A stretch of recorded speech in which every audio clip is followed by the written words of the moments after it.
नमस्कार दोस्तों, हम फिर से लेकर आ चुके हैं आप लोगों के लिए शाम की सभी ताज़ा और बड़ी खबरें।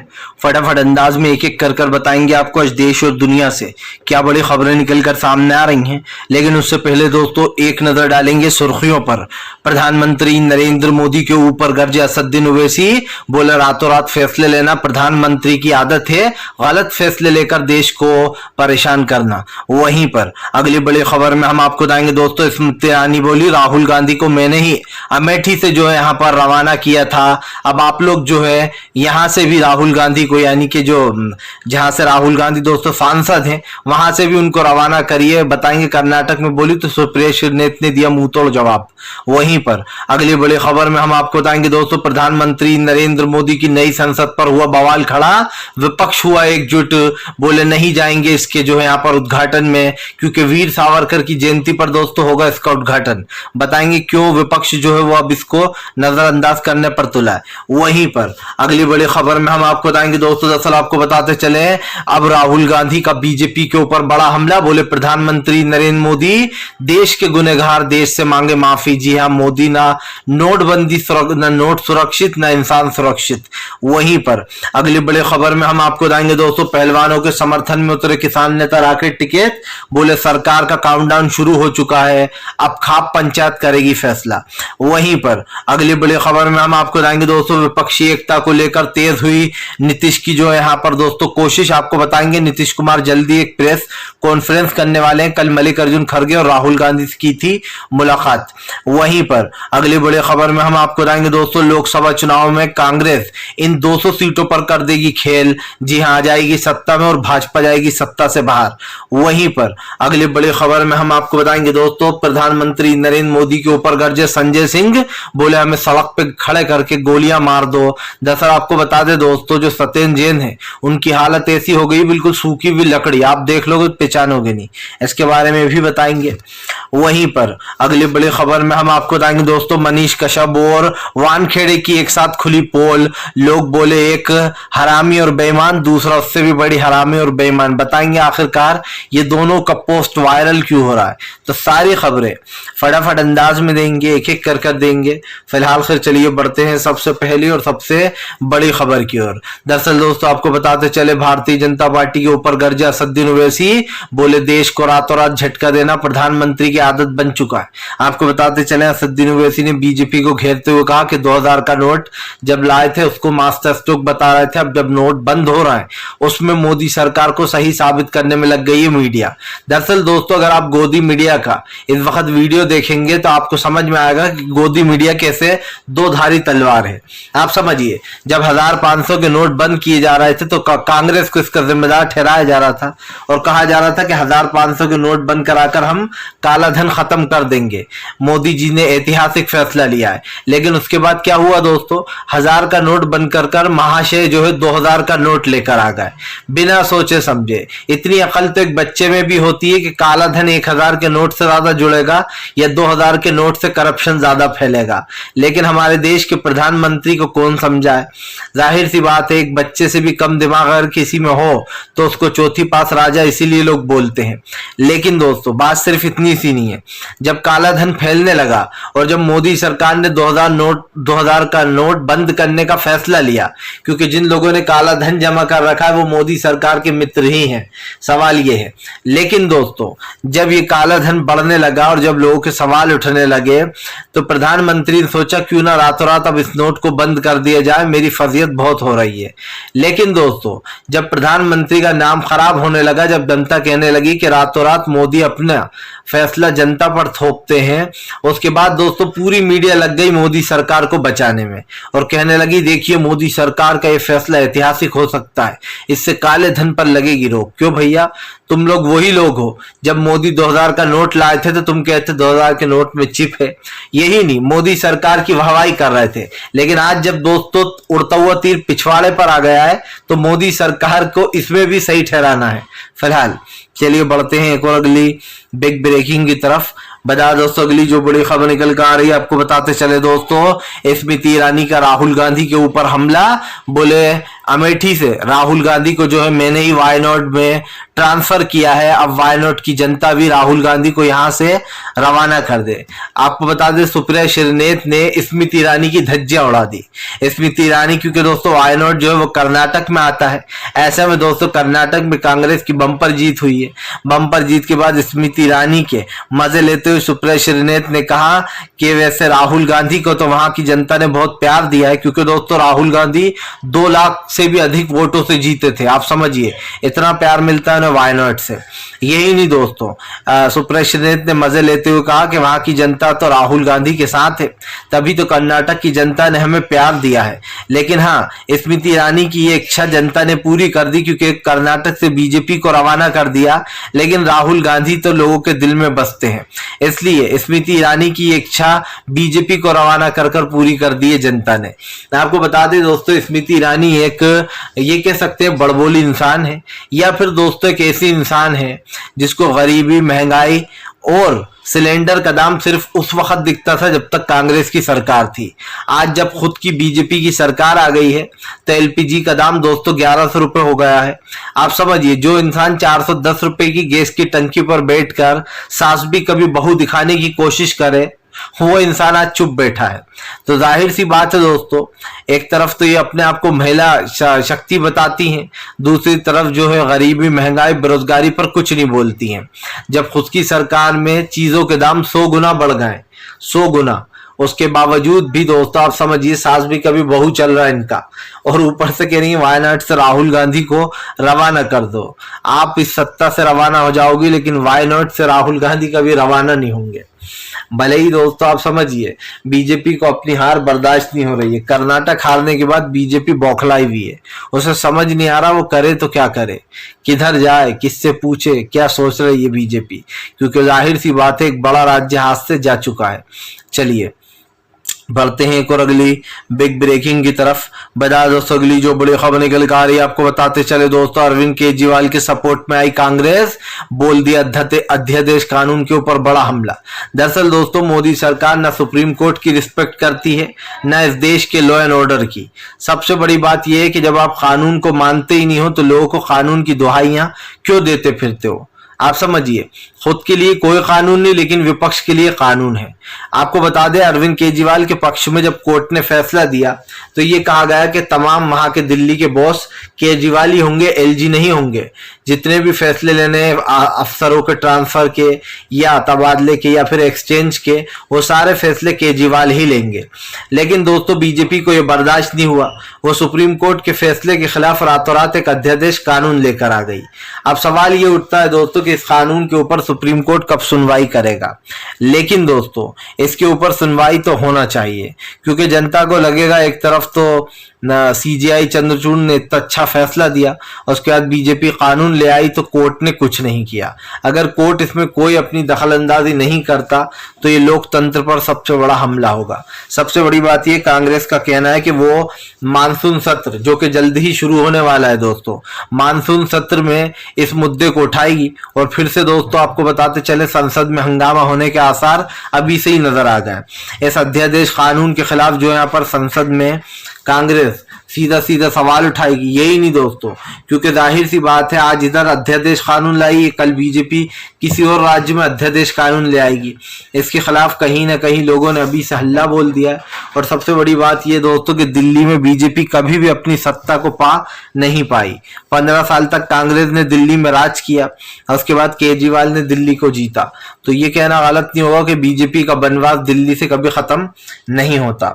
चलिए बढ़ते हैं एक और अगली बिग ब्रेकिंग की तरफ। बता दोस्तों अगली जो बड़ी खबर निकल कर आ रही है, आपको बताते चले दोस्तों, बृजभूषण के खिलाफ एक हुए पहलवान और किसान, सीधा राकेट टिकट ने दे दी चेतावनी। आपको बताते चले दोस्तों, किसान नेता लगातार इस धरने से जुड़े हुए हैं। उन्होंने साफ कहा था कि अगर सरकार ने जल्दी ही कोई फैसला नहीं लिया तो हम इसके खिलाफ जो है यहाँ पर वो करेंगे, लड़ेंगे और खास करके आंदोलन को आगे लेकर जाएंगे।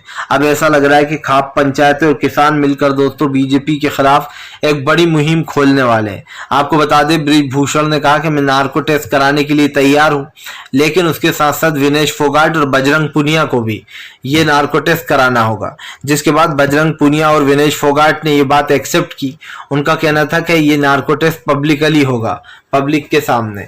लेकिन दोस्तों आप समझिए, बीजेपी जो है और खास करके प्रधानमंत्री नरेंद्र मोदी और अमित शाह इस बृजभूषण को बचाने में जुट गए हैं। आखिरकार बृजभूषण को बचाया क्यों जा रहा है, सबसे बड़ा सवाल उठ रहा है। आप समझिए, बृजभूषण के ऊपर 2 FIR है, अब तक गिरफ्तारी नहीं हुई। कोई अगर नॉर्मल इंसान होता तो शायद मुझे लगता अब तक वो जेल में भी होता, लेकिन बृजभूषण के ऊपर कोई कार्रवाई नहीं। बीजेपी अपने नेताओं को सुरक्षित रखने का काम करती है, उनके ऊपर कितना ही घिनौना या कितना ही बड़ा आरोप क्यों न लगाओ दोस्तों। सवाल ये उठता है कि आप खुद ही कानून की धज्जियां उड़ाते हो और कानून मंत्रालय आपके पास है। जब आप खुद ही कानून को नहीं मानते तो जनता को फिर क्यों सीख देते हो।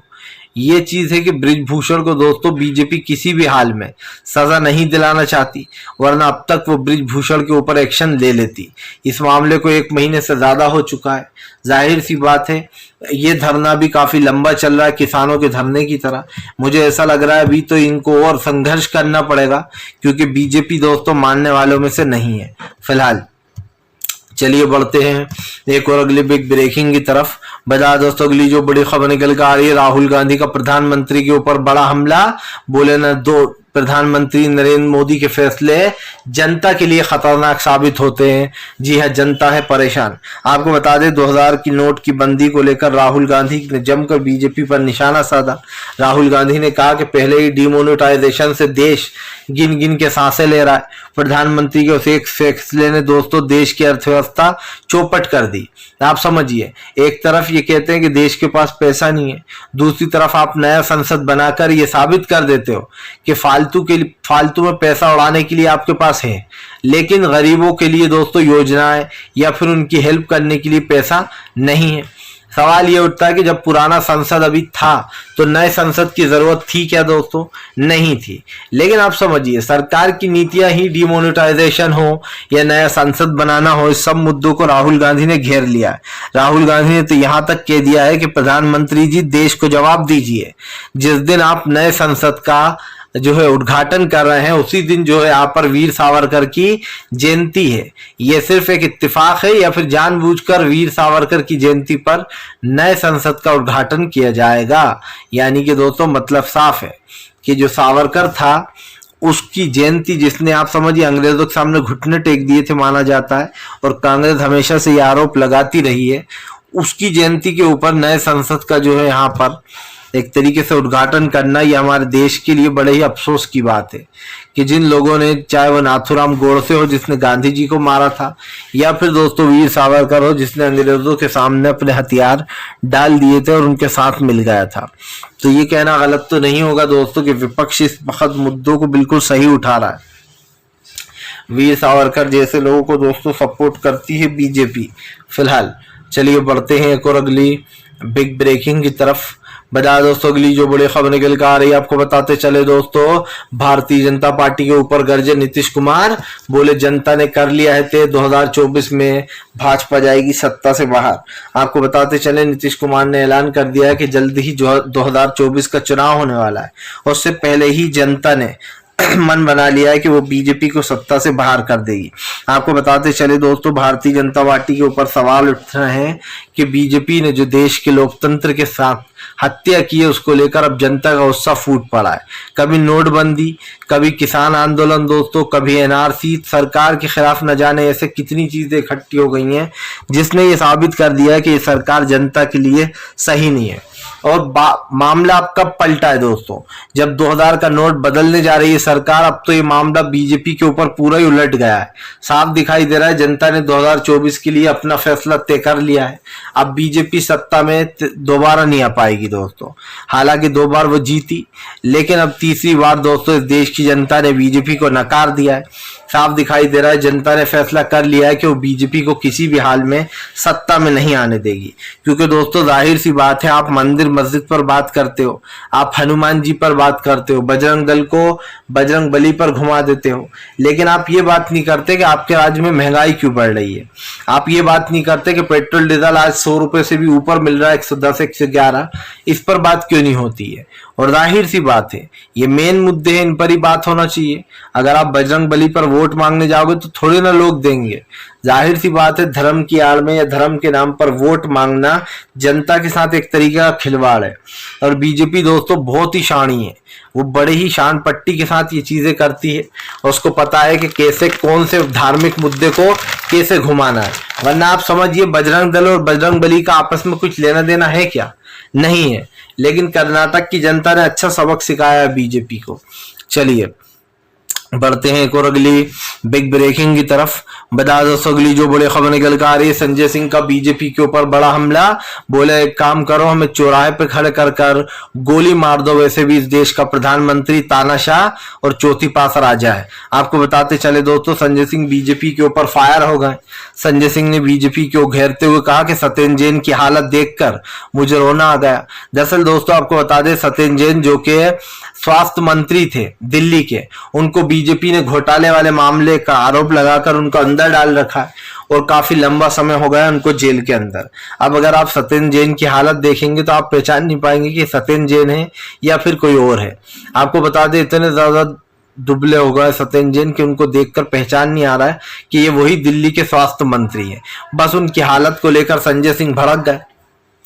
संजय सिंह ने प्रधानमंत्री घेरते हुए कहा कि देश का प्रधानमंत्री के अंदर दिमाग तो वैसे ही नहीं है, नोटबंदी कर करके देश को बर्बाद कर दिया।